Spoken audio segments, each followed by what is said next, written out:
Hello, this is Spiderus, and today we're going to review.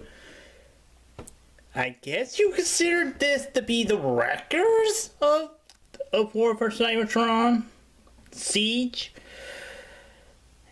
And as for you, yes, there's some gnats still there.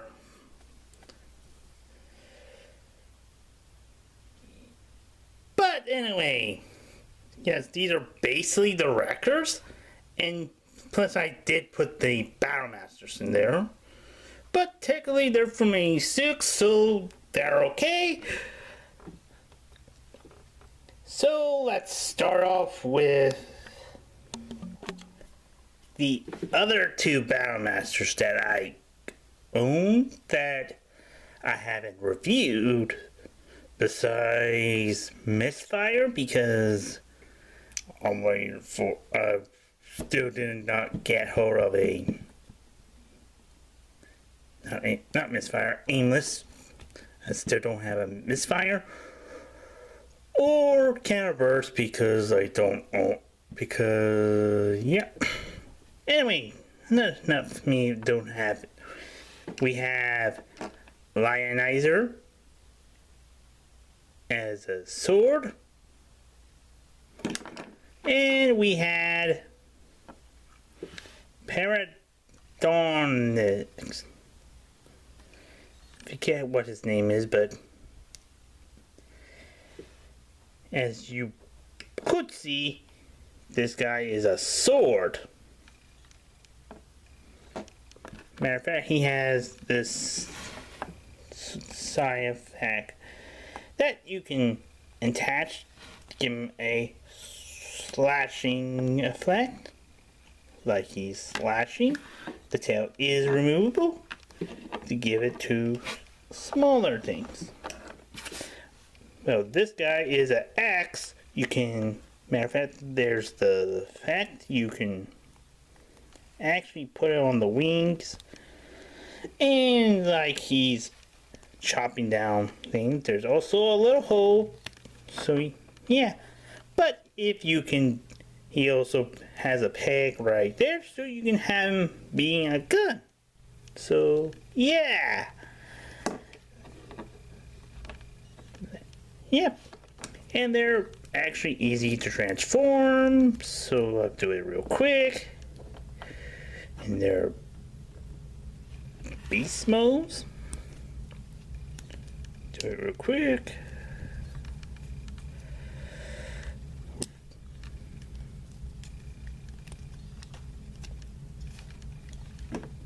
Here they are in their beast modes. As we can look at Lionizer, he is a very different lion mode. I never expect having a lion on a tail back because of there's no. Again, you kind of see the peg right there for sort of a hole, but look at that head scope, really nice. You can see the auto brand on his head. Very nice details overall. Very nice. He has small articulation points, like the arm goes up, and the back legs, they're ball jointed. And that's it for him. As for Paradon,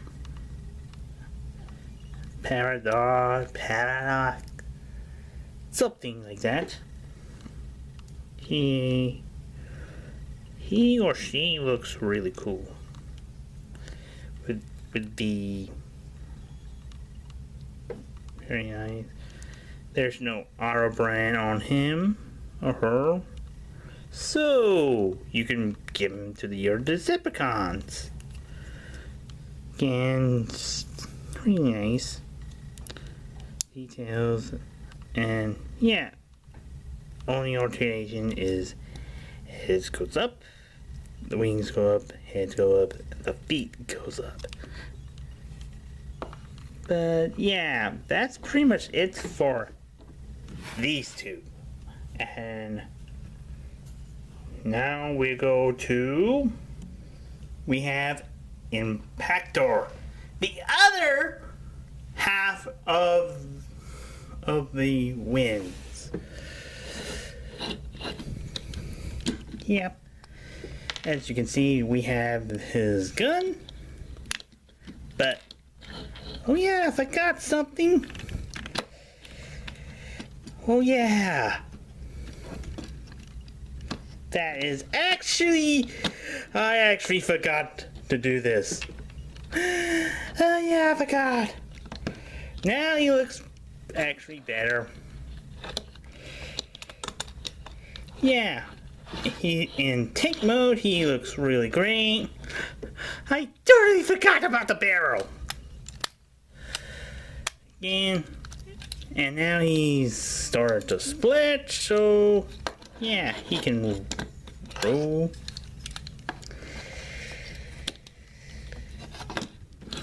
Bit. He got barrels on legs.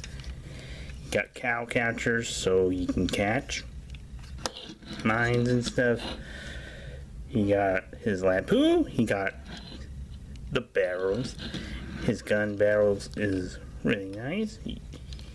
And yes, he can turn 300 degrees.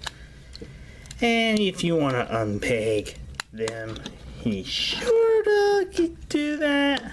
Again, the barrel can sort of do that. And yeah, that's pretty much Impactors. Again, only spots I suppose are these two and these two and these two. And yeah, this guy is the reason why he and Mirage won the vote. But anyway, let's see him in his robo mode. Here is Impactor in robo mode. As you can see, he is really nice with his purples and his orangish yellows.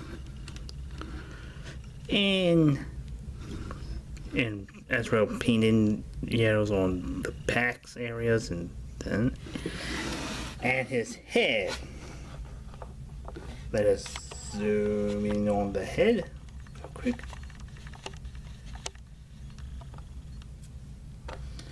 His head is based off the IDW05 continuity.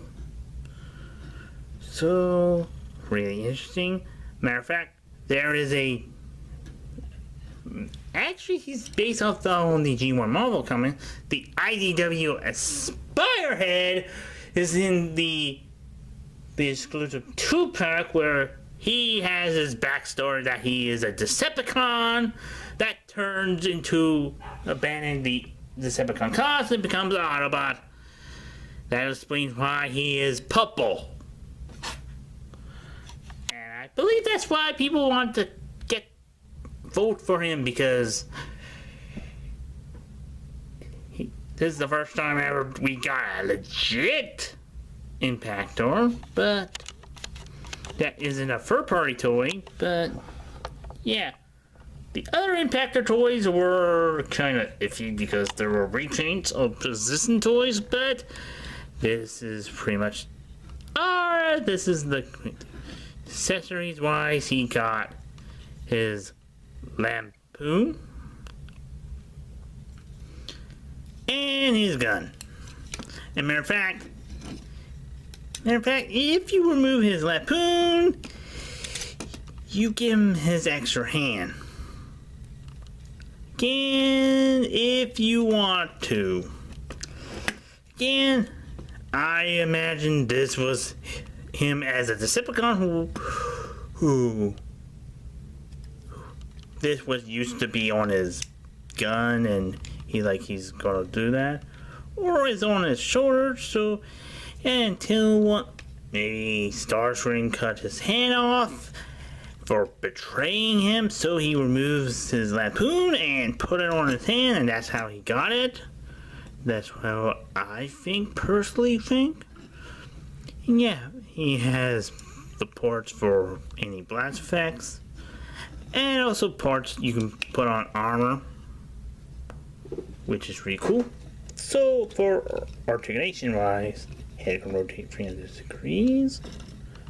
Arms can rotate 300 degrees. They go forward, they go up and down, forward backs. There's no hand swivel. There's a little chest swivel. That's something. Legs go forward, they go back, and they can do the beautiful spread. And they bend and rotate. And got a really nice deep angle bend forward. Those will go out. But yeah. That's really much it for Impactor. Really nice. And next it is Springer! Oh! In his future car mode, which is really nice that they brought returning Springer. This car mode looks really cool and really nice, and it's accurate to the G1 character and toy. It was a nice change of pace from the IDW Aspire vehicle. But let's face it, that version of Springer was very difficult. This is really cool. Vehicle looks great, and his accessories are included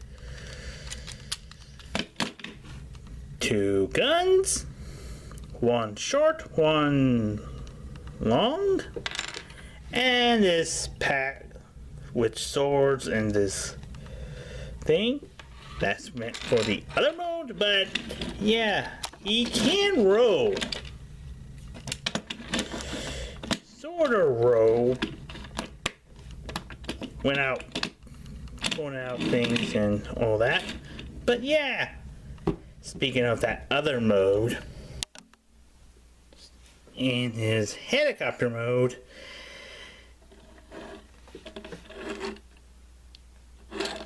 it's accurate to the toy, but in the cartoon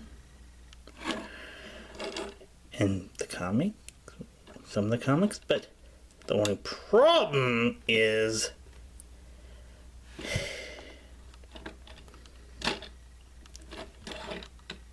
it's actually pretty hard to get into car to helicopter mode because of problems that might be on my copy, but it could be problems like these look really flip around. This is try to get in touch. The arm blades are out. Remember that some pieces will randomly pop out. Well, the back extension is okay. Nice use of a car wheel for a helicopter. You have more digital ports on there. But overall, ooh, that was the first time we actually had.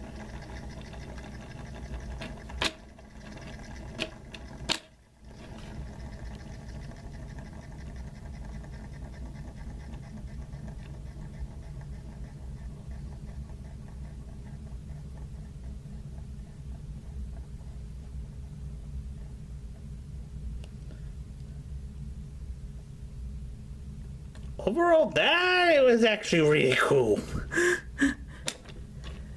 I didn't know how it spin, but the rest of the helicopter mode is pretty meh. That's why the other Springer from 2014's, 13's, I do them here. And I don't want here because, but I did review it, but I don't remember, but has a good helicopter mode. But now let's see the robot mode. Here is Springer in robot mode. And yes, while transforming it, let's say things were not, please.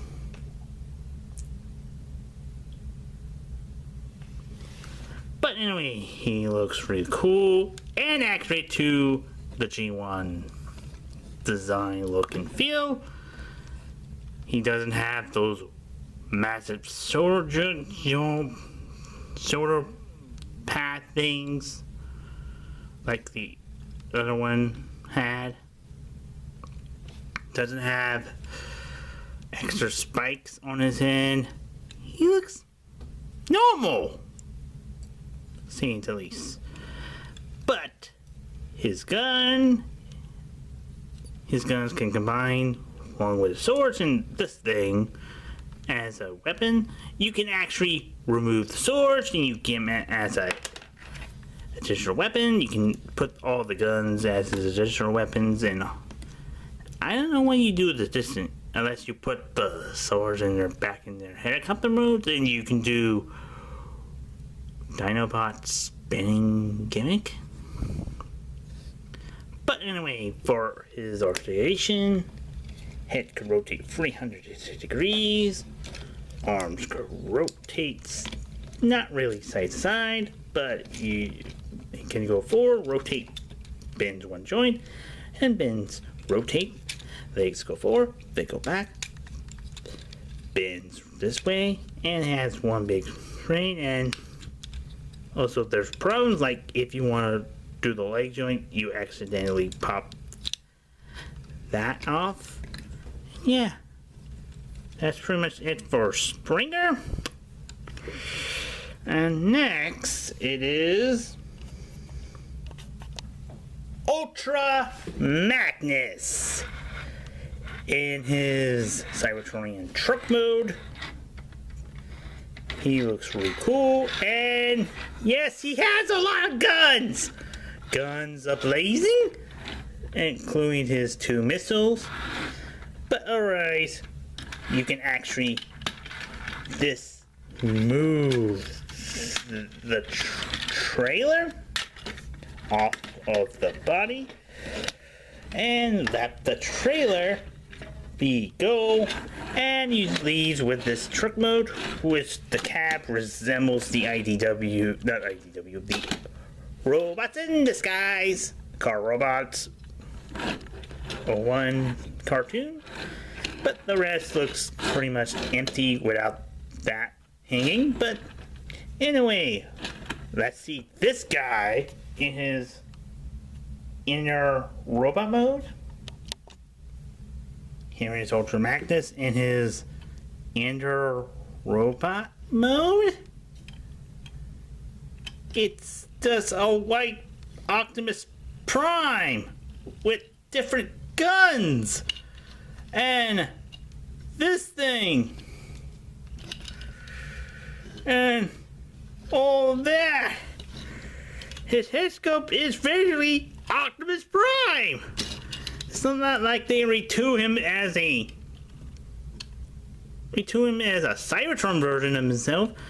Matter of fact, he got some articulation in this mode, but overall, look, he has this. Okay. But let's be honest, we don't remember White Prime unless you're IDW, unless you're Dreamwave in late 2000s repaints. Everybody remember Ultra Magnus to this. This is what people think of Ultra Magnus.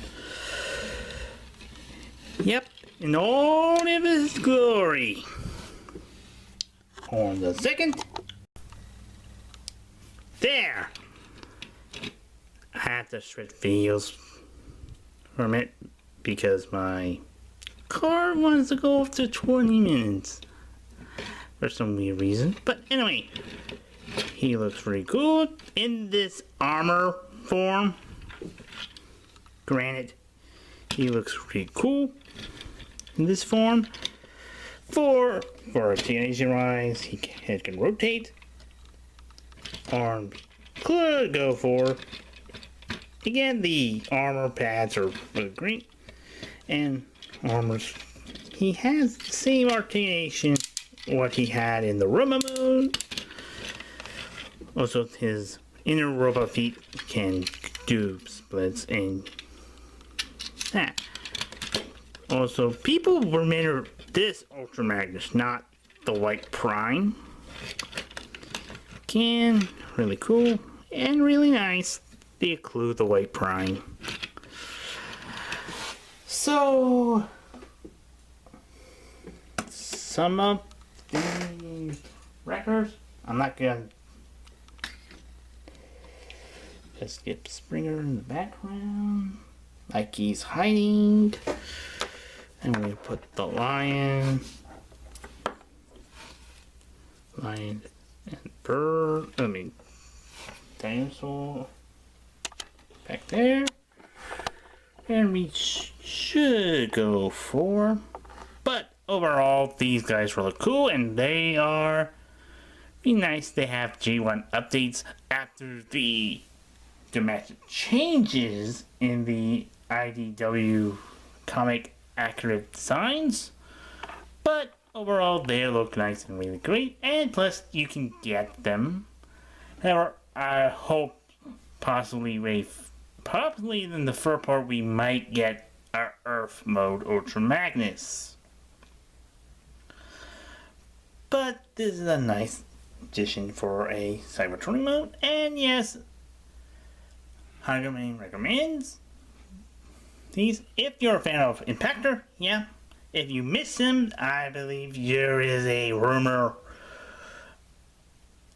Netflix series version of him, along with other things like Elite One and Bumblebee and Wheelcheck and somehow someone Cheetor. But anyway, those guys were really nice. And yeah. So that is it for this video. And tune in for Kaiju Thursday when we take a look at Dogora, who is a jellyfish monster. And also check out for Kaiju. Also check out the Godzilla watch-alongs for tomorrow and Thursday over at the Real Mr. Robinson's YouTube channel, where he's gonna look at Godzilla vs. Mothra vs. Godzilla and Ghidorah, the three-headed monster. Yeah. Around whatever time period you're at. But anyway, this is Spiderus Prime, Steel 10. Goodbye.